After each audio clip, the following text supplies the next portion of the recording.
guys, it's Jen from Just Jen Cosplay. I don't have a huge amount of stuff to share with you today because I have, well, this week even, because it's kind of a bit of an in-between week. So I am away at the weekend because I'm helping my grandparents move house, and then next weekend is Bournemouth Comic Con. So I've done all the little bits that I need to do for that. So now it is just a case of, I guess, working a little bit on some of the other cosplays that I'm going to want to do for the rest of the year. But what I have done is just have a little play with some of the EVA foam that I had left over from making my Lady Sylvanas. Just so you know, here's the stuff here. That's what they look like. Pretty big. So that is a piece of it's floor tile, is what they call them. Here's one I cut up earlier. So these I got for that size for, I think it was £5, and that was including the shipping. So it is really cheap. You're looking at just over £1 for one of these. Let's say £1. Let's say £1.40. By the time you've added shipping, I think it might have been a few more than £5. So yeah, literally just a case of cutting it out and creating your pieces with it. You apply heat with a heat gun and you can bend it, and then with contact cement you can attach bits together. So one of the things that I need for a cosplay that I'm going to do next year is some pauldrons. So they're fairly easy to do. So I thought I would do a little tutorial. It's the first time I've ever used EVA foam in that way. So as you'd seen, I'd done some of the lower half of the cosplay, but none of that ever actually involved sticking bits together to form something. So yeah, hope you enjoy it. Here you go. So firstly, everything that you'll need to have a go at making some EVA pauldrons. So number one, your EVA foam. Might sound like a really silly thing to say, but yes, you will need that. You will need a heat gun. A hairdryer might be warm enough for EVA foam. It wouldn't be warm enough for your worbla. I would recommend getting them. I mean, this is Black & Decker, so it's a fairly good make. And it was no more than £20. In fact, the saddo that I am, I put it on my wish list for Christmas, and my mummy bought it for me. So technically it cost me nothing. You will need a craft knife. Now this can be just a standy knife. It doesn't have to be a nice posh one like I've got. But do make sure it's sharp. That is one of the things that I have learnt, and the mistake that I have made. Something to cut your EVA on, some kind of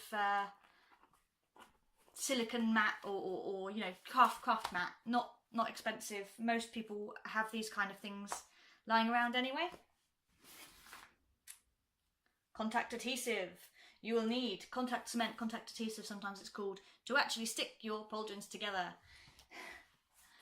I cannot recommend this thing enough. This is a silicone mat. I bought this from Coscraft. It was £15, so it's not the cheapest of things, but it absolutely is the best thing ever. It stops everything from getting burnt that you use the heat gun against. I had an issue before, as I have said in a previous video, that I actually burnt my carpet and melted it.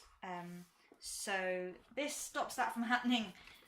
Also, the plus side from this, if you're working with worbla ever, you can sandwich it in between the two sides. So you put some worbla in the middle, put it in between, heat it, and then use a rolling pin to roll it together, and you can form a new sheet of worbla, which I have done a couple of times now. And lastly, it's not necessarily needed, but definitely helps, is if you've got your booby cups, this is what I use for my boobies, then this is good for forming the EVA foam around. So it just gives you something to push it against that's got that curve both ways, because obviously your shoulder is curved that way and that way. It's not just 2D. So it's just good to be able to push around it and form something. So I'd recommend something like this. A bowl, anything. The EVA foam doesn't get anywhere near as hot as worbla. So you could just use something like a bowl. But yeah, this is just polystyrene, or styrofoam. Couple of quid from Hobbycraft, this one was, but from most craft stores will sell something like that. And if you're going to co-use it as a booby cup, then I would highly recommend trying to find something that fits your boobies. It's like the boobie and a shoulder. Yay! The last thing that I used is just newspaper. You can use any kind of paper to draw a pattern on. Doesn't have to be any type in particular. I've been using newspaper because that's what my mum had some bits left at home. I'm not massively keen on just using stuff for the sake of it, so I wouldn't want to use just normal printer paper because that feels like a waste to me, but some of this does feel like a waste anyway. Anyway, here you go. Next steps. To make a pattern for your pauldron, first of all you're going to need to start by making a drawing of your shoulder. So I've just done that here, and then using the pattern for your shoulder you're going to put that onto whatever it is you're going to be making your pattern out of. In my case it's newspaper, and draw your pattern. For me, I decided that this was going to be a nice simple shape, just basic armour, and I'm going to make it a bit more fancy when I actually go around to making the whole thing, but this was just to show you how to make a really basic pauldron. So once you've drawn it, you're just going to cut it out, and it really is as simple as that to make your pauldron pattern. From other tutorials I've seen, all of them say that you literally just look at the picture that you want to draw, you draw how it looks from the side, and that is exactly all you need to have your pattern. There we go. So now you're going to need to cut that out on your EVA foam.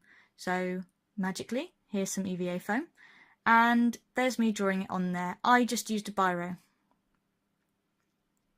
Once you've done that, take your mat and your knife and just cut out your shape. Then, ta-da! Then you're going to swap it over and do the other side. So you need one facing inwards, one facing outwards, if you want to look at it that way.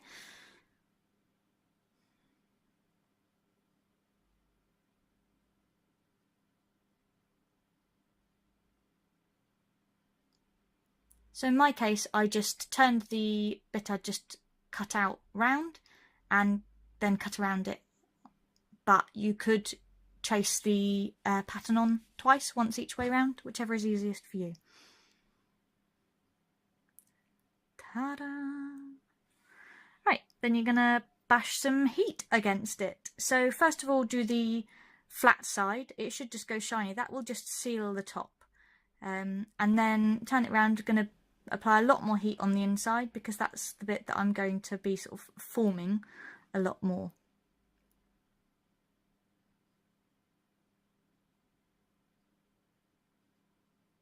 Of course, you need to do it with both pieces.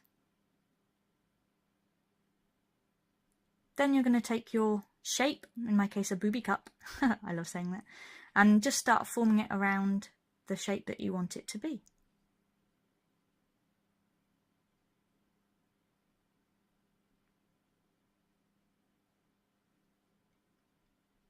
Once you've started to get the shape, you're going to use your contact adhesive, or contact cement sometimes it's called, and just apply that to both sides of the seam. So you want it on both pieces. Then you should just double check the instructions of the glue that you have. So mine says to leave it for 4 minutes at room temperature. Now it is summer here, but this is the UK, so that means that it's still relatively cold, of course, even if the sunshine is coming in from time to time. So I did use my heat gun just to try and speed up the process a little bit. But obviously at this point you take a break, go get yourself a drink, nice cup of tea or something. So English. And then you just need to wait. I have even simulated some waiting for you. There, see? Waiting. Dum, dum, dum. Once you've waited the correct amount of time, you're just going to line up the seams and start pushing them together. If you've left it long enough, they should form a seal straight away. The glue shouldn't be coming apart or anything. So there you go, See? Stuck. Then just gently, as you go down, pushing the seam together. It's a lot easier, by the way, to do this on the table rather than in front of a camera. Take your time, don't rush this. Once it's stuck, it is stuck, and this is going to be sort of the crowning glory of your costume. So just take the time to make sure that it fits together properly. If there is a gap in the seam, there's all sorts of things that you can do to fill that, but obviously the less gaps the better in the long run. So one of the things I've seen is wood filler. Just stick wood filler in between, and then you can sand the wood filler down, and it creates a nicer seam. Remember, you're also going to prime this because EVA foam is very porous, so when you paint it, you're potentially painting it with wood glue and water, or PVA and water, gesso, all sorts of primers that you can use. Then you're just going to carry on heating it up and making sure that it is the exact shape that you want it to be. There we go. So I hope you enjoyed that. Not the best pair, so you've got some quite thick seams, which weren't great, but it is the first time I've ever done that. So I'm sure next time I'd be better. In fact, even from the first one to the second one, the seam got smaller. So yeah, I'm definitely something I've learnt there. As I say, I mean the pair of these probably cost 50p, maybe that, to make. So they are just so cheap. It's so nice to work in a material that is just so cheap. With the worbla, every time I picked it up, I was worried that I was going to waste it, and it costs so much. I mean, the equivalent being, trying to think how much, £30, probably £15 for this sort of size of warbler. Maybe, let's say 10. So that's the difference, you know, looking at 50p to £10 of wastage. So I was quite happy just to have a go and to film what I was doing as I was doing it, so you guys could see what went into it and how easy it was. I mean, to be fair, from beginning to end, including the time I took to go and get a drink at one point, 20 minutes, half an hour, so it's also a really quick process. I guess with the warbler you are waiting for it to cool down, but I mean, even that warbler doesn't take that long to use. For me, it was just the confidence to just do it, so I was procrastinating a lot. Whereas these, yeah, ta-da! Possibly not going to use these because there's a big seam in them. But it really has taught me. I've learned something from it, and that is the thing. At the end of the day, until you try it, you don't know if it's going to work, and you learn every time you make something. So, absolutely recommend that people just go and make it. It doesn't really matter what it is. And I'd highly recommend EVA because it is so cheap. And at the end of the day, if you like the finish, you can still use warbler on top. So you can do that first and then go, yeah, this is awesome and I want to keep this. Yeah. So I hope you've enjoyed that, and if you've got any questions or queries about anything that I've used, then ask. Alright. Don't forget to give me a like or a subscribe. As I said, comment if you've got any questions or queries, or just if you like it, because that's nice to hear. And I will talk to you guys next week. I'm going to try and do a little bit of videoing at the con, and I promise I'll be better than I was at London. But yeah, I'll see you guys next week. Bye!